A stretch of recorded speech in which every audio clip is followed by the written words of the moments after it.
Sir voters party কিন্তু এটা আমি সোশ্যাল মিডিয়াত দেখা পাইছোঁ বহুত এটা ভাইরাল হৈ গ'ল ভোটার্স পার্টি ইন্টারন্যাশনাল বুলি এটা মানে ঢৌ চলি আছে তাৰ ক্ষেত্ৰত আপুনি কি ক'ব বিচাৰে ভোটাৰ্স পাৰ্টি ইন্টাৰন্যাশনাল এইটো এটা পাৰ্টি হয় এই পাৰ্টিটো আগতে নাছিল 2011 চনতে আমাৰ এই ওদালগুৰিত জন্ম হৈছে ভোটার্স পার্টি ইন্টারন্যাশনাল যেতিয়া জন্ম হৈছে তেতিয়া হয়তো কিছুমান জানা নাই যে ভোটার্স পার্টি ইন্টারন্যাশনাল বুলি ক'লে তাৰ মানে বহুতো মানুহ ভাবে ইন্টাৰন্যাশনাল পাৰ্টি এইটোতো শুনা নাই সেইকাৰণে ভোটাৰ্স পাৰ্টি ইন্টাৰন্যাশনালে কৈছে বিশ্ব পৰিৱৰ্তন মিছন আমাৰ বিশ্ব পৰিৱৰ্তন মিছন এই মিছনৰ দ্বাৰা আমি কাম কৰি আছোঁ বিশ্বটো পৰিৱৰ্তন হ'ব লাগে মানুহ পৰিৱৰ্তন হ'ব লাগে আইন পৰিৱৰ্তন হ'ব লাগে যিবিলাক পুৰণা আইন এইবিলাক পুৰণা আইনটো ভংগ কৰি দি নতুন আইন গঠন কৰি আমাৰ এই দেশটো চলাব লাগে কাৰণ আমি 2014 চনতো আমি এমপিৰ আমি নমিনেশ্যন দিছিলোঁ তেতিয়াও আমি ভোট পাইছোঁ কিন্তু চাই এতিয়া আগতে বিজেপিয়ে যেতিয়া নতুনকৈ আহিল 2014ত তেতিয়া তেওঁলোকে কৈছিল প্ৰতিশ্ৰুতি দিছিল যে আমি যেতিয়া শাসনত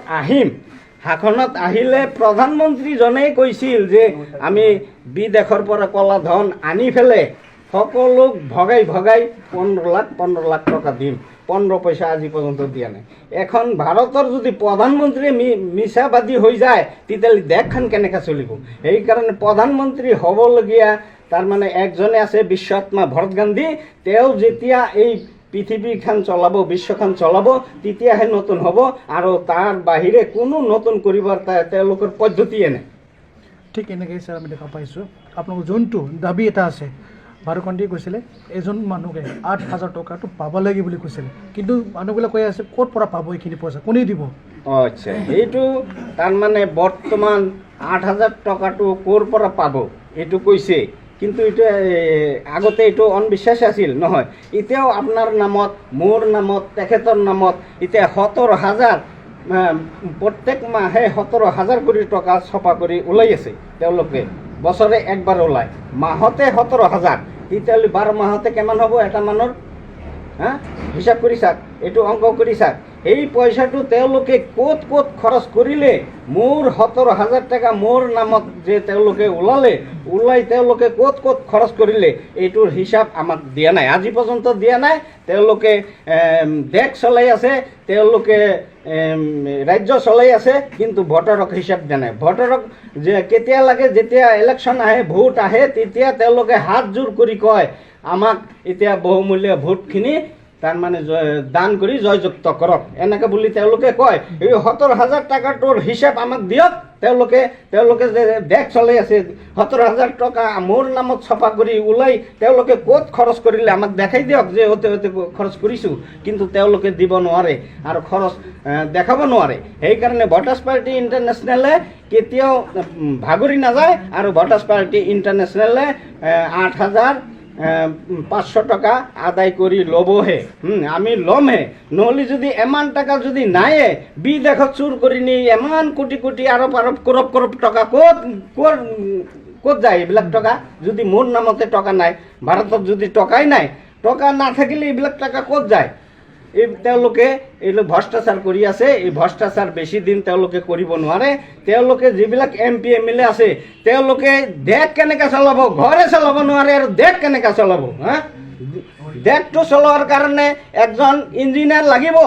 যি ইঞ্জিনিয়াৰে দেশ চলাব পাৰে তেওঁৰ ট্ৰেইনিং লাগিব তেওঁলোকৰ ট্ৰেইনিং নাই দেশ কেনেকৈ তেওঁলোকে চলাব তেওঁলোকে সেইকাৰণে আমাৰ ভোটাৰ্স পাৰ্টি ইণ্টাৰনেশ্যনেলে কৈছে আমাৰ এটা মানুহ তেওঁলোকে নিব নোৱাৰে এটা গাড়ী পঠাই দিয়কচোন কোনো এটা পাৰ্টিৰ আমাৰ পাৰ্টিৰ মানুহ শপত লোৱা আছে ভোটাৰ্স পাৰ্টি ইণ্টাৰনেশ্যনেল আৰু যদি 10 বছৰ আমি থাকিব লাগে আমি কাৰো লগত এলাচ নহওঁ আমাৰ লগত তেওঁলোকে আহিব পাৰে তে সেইকাৰণে তেওঁলোকে যেমানে কওক আমি বিশ্ব পৰিৱৰ্তন মিছন আমি বিশ্ব পৰিৱৰ্তন কৰিব লাগে তেওঁলোকৰ তাত এই বিশ্ব পৰিৱৰ্তনৰ গান তেওঁলোকে গায় কিন্তু তেওঁলোকে কাম কৰা নাই ভৰত গান্ধীয়ে তাৰমানে জ্ঞানটো দি আছে যে পৃথিৱীখন কেনেকৈ চলিব লাগে, মানুহ হৈ কেনেকৈ চলিব লাগে তাৰ ট্ৰেইনিংটো দিছে। যে আজিকালি তেওঁলোকে নেতাবিলাকে যেনেকৈ দেশ চলাই আছে, যেনেকৈ হেৰি কৰি আছে, তেওঁলোকে এই